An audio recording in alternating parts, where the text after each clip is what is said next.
Ada banyak alasan yang orang miliki untuk menuntut pembalasan atau melakukan balas dendam.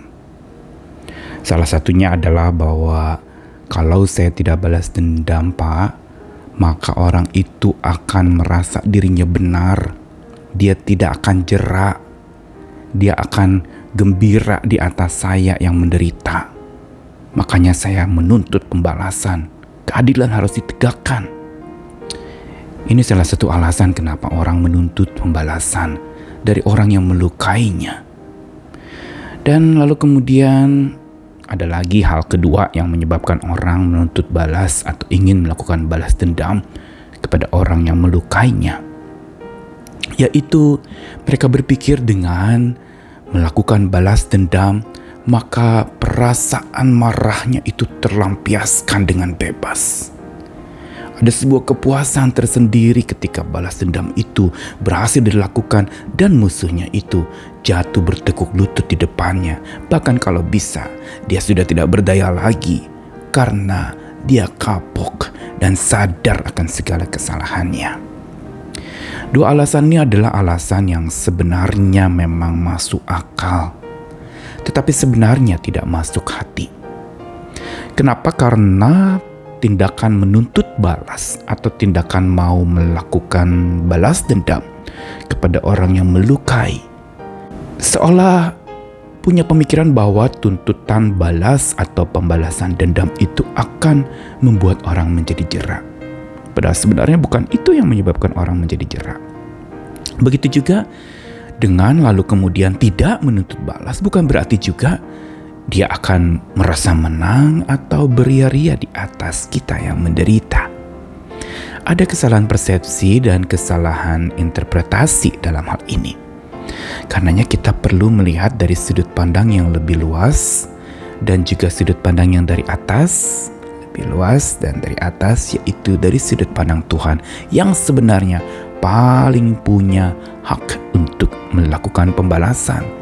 Dan apa yang Tuhan lakukan sebenarnya adalah sebuah tindakan pembalasan yang paling tepat karena dia tahu apa yang dia perbuat dan dia lakukan dengan cara yang bijak.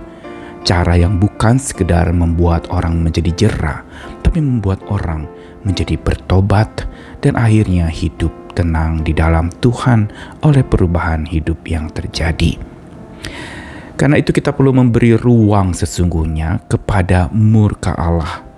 Karena saat kita tidak menuntut balas, sebenarnya kita memberi ruang kepada Tuhan.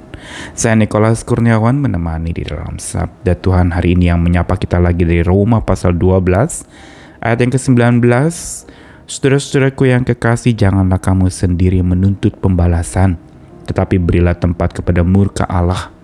Sebab ada tertulis, pembalasan itu adalah hakku, akulah yang menuntut pembalasan, firman Tuhan. Lalu satu lagi dari Ibrani 10 ayat 30, sebab kita mengenal Dia yang berkata, pembalasan adalah hakku, akulah yang akan menuntut pembalasan. Dan lagi, Tuhan akan menghakimi umatnya. Kedua ayat ini mengutip satu bagian dari sabda Tuhan tentang Allah yang memiliki pembalasan sebagai haknya. Allah yang berhak untuk membalas. Dialah yang paling pas dan paling pantas untuk menuntut pembalasan dan bukan manusia. Bukankah berulang kali perintah untuk tidak menghakimi, perintah untuk tidak menuntut pembalasan, atau melakukan mata ganti mata, gigi ganti gigi, atau membalas dendam dengan berbagai macam kekerasan? Jelas Alkitab dan kitab suci menolaknya. Karena itu digariskan di dalam Roma 12 ayat 19 bahwa ketika larangan untuk tidak menuntut pembalasan, sesungguhnya lawan katanya adalah memberi tempat kepada murka Allah. Yang berarti bahwa saat kita tidak melakukan pembalasan, kita justru sebenarnya memberikan hak, otoritas utama di dalam kehidupan kita kepada Tuhan. Karena dialah yang punya kemurkaan yang benar. Amarah manusia tidak dapat mengerjakan apa-apa, tidak bisa mengerjakan kebenaran, tapi amarah Tuhan itu akan mengubahkan. Kita mungkin bisa marah hanya sekedar sebagai sebuah ungkapan dan luapan emosi belaka. Murka kita ungkapkan sebagai sebuah pelampiasan rasa yang sudah tertahan begitu lama. Tapi ketika murka Allah diberi ruang, diberi tempat untuk terjadi atas orang-orang yang melukai kita, disitulah sebenarnya kita sedang tunduk kepada Tuhan. Kita sedang melakukan apa yang Tuhan katakan, bahwa pembalasan adalah haknya. Dialah yang akan menuntut pembalasan, dan dialah yang pantas menjadi hakim yang adil itu.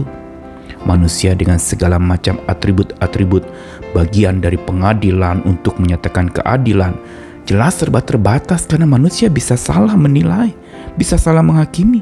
Tapi Tuhan tidak pernah salah, karena Tuhan melihat luar dalam, Tuhan melihat atas bawah, Tuhan melihat seutuhnya manusia yang memang patut untuk dihakimi itu. Begitu juga saat Tuhan melakukan murkanya untuk menuntut pembalasan atau melakukan pembalasan kepada orang yang berbuat jahat, maka itu adalah dilakukannya untuk satu tujuan yang benar. Pembalasan yang dia tuntut atau pembalasan yang dia lakukan itu adalah untuk membawa orang pada pertobatan, menuju pada kebenaran. Dan murkanya itu adalah murka yang akan membangun sebuah kebenaran dalam diri manusia sampai mereka bisa kembali kepada Tuhan dan sadar siapa mereka dan siapa Tuhan. Sabda Tuhan hari ini yang hanya satu ayat itu memberitahu kepada kita bahwa kita tidak patut menuntut balas.